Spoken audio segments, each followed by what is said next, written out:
Hello friends, welcome back to our channel. Please like my video, subscribe to my channel.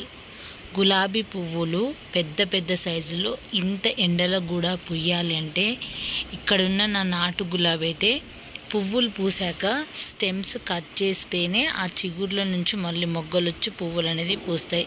ఇంత పెద్ద size ఎండలకు కూడా పూయాలంటే వాటికి perfect పోషకాలు ఇచ్చినప్పుడే మంచి సైజు కలర్ కూడా పర్ఫెక్ట్గా వస్తుంది. ఎండాకాలం సైతం కూడా మనం ఏమి పోషకాలు అందించినప్పుడు పువ్వులు అనేది చాలా చిన్న సైజులో పూస్తూ ఉంటాయి. అవి కూడా ఎలా అంటే మొత్తము కలర్ కూడా అంత సరిగా ఉండవు, లైట్ కలర్లో ఎండలకు అలా అయిపోతూ ఉంటాయి. అలా అవ్వకుండా ఉండాలి, గులాబీలు కూడా పర్ఫెక్ట్గా పూయాలంటే తప్పకుండా పోషకాలు అనేది తప్పనిసరిగా వేయాలి. ఈ సమ్మర్లో మొత్తం లిక్విడ్ పోషకాలు చాలా ఇంపార్టెంటు. అలాగే సమ్మర్లో గార్డెన్ కూడా చాలా అన్నీ ఎప్పుడైతే పాత మొక్కలు తీసేసి మట్టి కూడా ఈ సాయిల్ని ఎండలో ఎండబెట్టేయండి. సమ్మర్ అంతా చేయవలసింది అది. పాత మొక్కలు తీసేసుకొని ఆ మట్టి అంతా ఎండలో ఎండబెట్టేసి వాటిలో మళ్ళీ సాయిల్ మిక్సింగ్ చేసేసుకొని ఎండిపోయిన ఆకులు, కిచెన్ వేస్ట్ అదంతా వేసేసి మంచిగా రెడీ చేసుకోండి. ఈ ఎండాకాలం ఏంటంటే త్వరగా కంపోస్ట్ అయితే జరుగుతుంది. అంటే ఎండలకు త్వరగా అయిపోతుంది కంపోస్ట్. కాబట్టి ఒక లేయర్ మట్టి, ఒక లేయర్ కిచెన్ వేస్ట్, ఒక లేయర్ ఎండిపోయిన ఆకులు, మన గార్డెన్లో పాత మొక్కలు తీసేసినవన్నీ వేసేసి మంచిగా ఫిల్ చేసి పెట్టుకోండి. ఇంకా వర్షాలు పడిన వెంటనే మనం సీడ్స్ పెట్టుకోవడానికి కానీ పూల మొక్కలు పెట్టుకోవడానికి కానీ సాయిల్ అనేది పర్ఫెక్ట్గా ఉంటుంది. అలాగే ఇక మొక్కలు కూడా విపరీతంగా పువ్వులు అయితే పూస్తాయి. ఇక్కడ చూడొచ్చు మీరు, మందారాలు కూడా ఎన్ని మొగ్గలు అయితే వస్తున్నాయంటే ఇలా మొత్తం మనం ఇలా చేసుకుంటాం కాబట్టి తర్వాత మొక్కలకి పోషకాలు అందేసి మళ్ళీ లిక్విడ్ ఫర్టిలైజర్ కూడా ఇస్తూ ఉంటాం కాబట్టి చక్కగా పువ్వులు అనేది పూస్తాయి.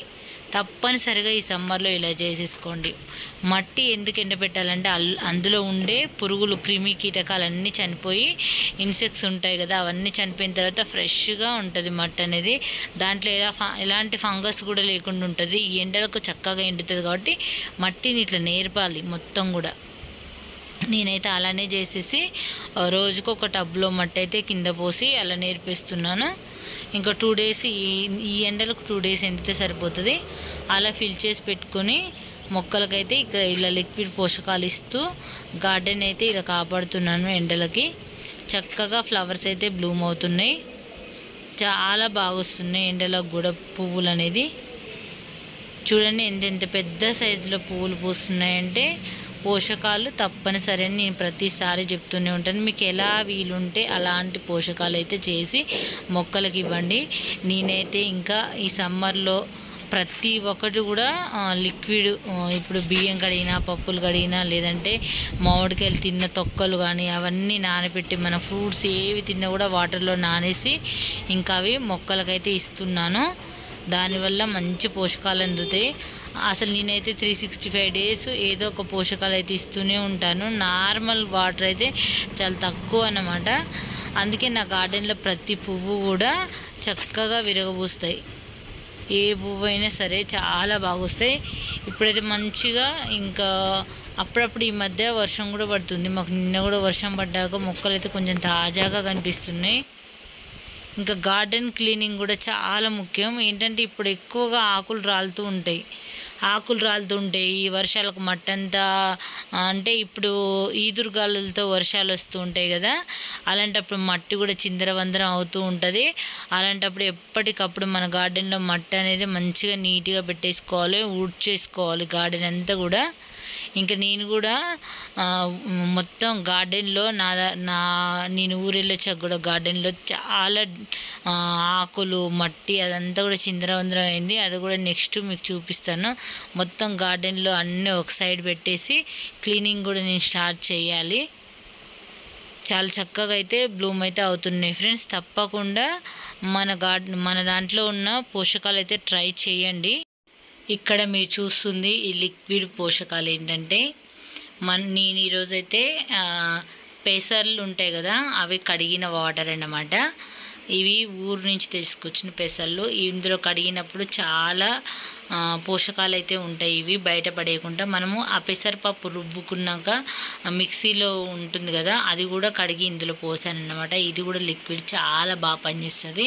మన కిచెన్లో ఏది ఫుడ్ వండుకున్నా సరే ఆ వాటర్ అస్సలు బయట పడేయకండి. ప్రతి ఒక్కటి కూడా, అంటే మనం మినప్పప్పు రుబ్బుకున్నా సరే, లేదంటే ఏదైనా దోశలకు రుబ్బుకున్న పిండి ఏదైనా సరే మనం మిక్సీ కడిగి బయట పోయకుండా అవి కూడా ఇట్లా స్టోర్ చేసేసుకొని, ఇప్పుడు నేను పెసర్లు వాష్ చేసిన వాటర్లో బియ్యం కడిగిన వాటర్ వేసిన, ఆ మిక్సీ కడిగిన వాటర్ వేసాను. అలాగే మనకి ఏమైనా ఇంకా పప్పులు ఏమైనా కడిగిన వాటర్ అన్ని ప్రతి ఒక్కటి కూడా స్టోర్ చేసేసి, ఇంకా నేను ఈవినింగ్ మొక్క వెళ్ళినప్పుడు ఒక 2 బకెట్ వాటర్లో డైల్యూట్ చేసేసి మొక్కలకైతే ఇస్తున్నాను. చాలా బాగా వస్తాయి. ఇంకా అధికంగా రావాలంటే ఒక బెల్లం ముక్క కూడా వేయచ్చని నేను ప్రతిసారి చెప్తూనే ఉంటాను. ఎందుకంటే ఐరన్ కాల్షియం ఎక్కువగా ఉంటుంది. లేదంటే మీకు మన గ్రౌండ్ నట్ కేక్ చూపించాను కదా, అది కూడా అందులో నానబెట్టి వేయచ్చు. చాలా మంచి పోషకాలు అయితే ఉంటాయి. అలాగే నేను ఇక్కడైతే అది ఎగ్ షెల్స్ అండ్ మన పప్పు దినుసులు ఉంటాయి కదా, నువ్వులు కానీ, ఇవన్నీ తీసుకొని పౌడర్ చేసుకొని ఇవి కూడా నా వాటర్లో నానబెట్టి మొక్కలకి ఇస్తే చాలా చాలా మంచి రిజల్ట్ అయితే ఉంటుంది. మన ఛానల్లో సింపుల్ మెథడ్లో చాలా ఈజీ పోషకాలు ఎలా చేసుకోవాలో అయితే ఉంటాయి కాబట్టి తప్పకుండా ఛానల్ని సబ్స్క్రైబ్ చేసుకోండి. మీకు యూస్ఫుల్ ఇన్ఫర్మేషన్ అయితే తప్పకుండా దొరుకుతుంది. ఇవి ఈవినింగ్ రుద్రాక్ష పువ్వులు కింద ఉంటాయి. ఎంత చక్కగా బ్లూమ్ అయినాయి అంటే మా పక్కనైతే చాలా పూస్తాయి అన్నమాట. ఇవి చాలా బాగా కనిపిస్తాయి ఈవినింగ్ టైము. ఇది ఫ్రెండ్స్, ఈ వీడియో నచ్చితే లైక్ చేయండి, ఛానల్ని సబ్స్క్రైబ్ చేసుకోండి. Thanks for watching friends.